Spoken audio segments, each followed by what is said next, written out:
Okay, this is a slide called, which I think is also a new slide. This is entitled "Fire," "Fire Movement." This is a big movement that is fairly new, fairly recent. It's probably been around. I'm thinking about 5 years or so. Might be a little bit more, but I think around 5 years.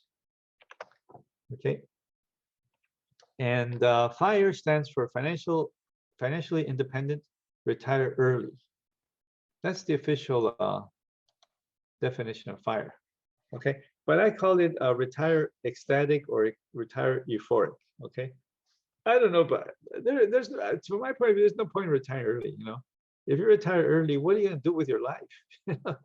You're gonna be bored to death. You know, you'll be staying at home, going out of your mind. You know, like not only that, but if the reason I say this is because I tried to retire early, to be honest with you. Okay, and oh my God, it was driving me crazy. It was driving me. I was going bananas in my house. And I said, oh no, I got to go back to teaching because I can't live like this. So you got to have something to do, especially something that's meaningful, that you enjoy, that is worthwhile, that, you know, means something to you, right? That gives your life a purpose and a meaning. Okay. Otherwise, you're going to go nuts, you know? So I would say financially independent, retire euphoric, okay, ecstatic or euphoric. And what are your thoughts regarding the FIRE movement? So, you know,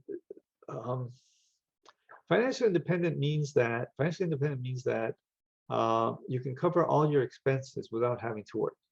Okay, that's what that means.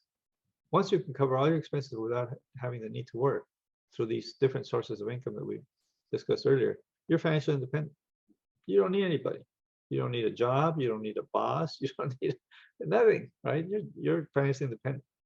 Okay. So what do you think about that? Okay.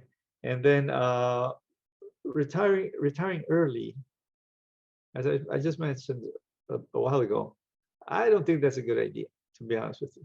You know, of course, Kobe Bryant retired at 36 because he was getting old for a basketball player, and he had enough money to call it quits.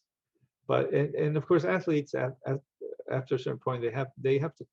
Sometimes what they do is they'll leave the major leagues and they'll go to the minor leagues, you know, and they probably hate it because they used to be superstars, now they're Mickey Mouse. And then once they can't cut it in the minor leagues because their performance is not sufficient for that league, then they'll go to another country to play, you know, basketball or baseball in another country where the average skill level is not as high as here. And then eventually they have to quit because, you know, I mean, I guess you could just keep changing countries and going down the, you know, the pyramid of teams, but eventually they quit. So what do you think about retiring early? You know, I've had students tell me that they want to retire at age 30 or 32, or I think that's not realistic. Okay, but tell me what you think about this. Okay, number 80.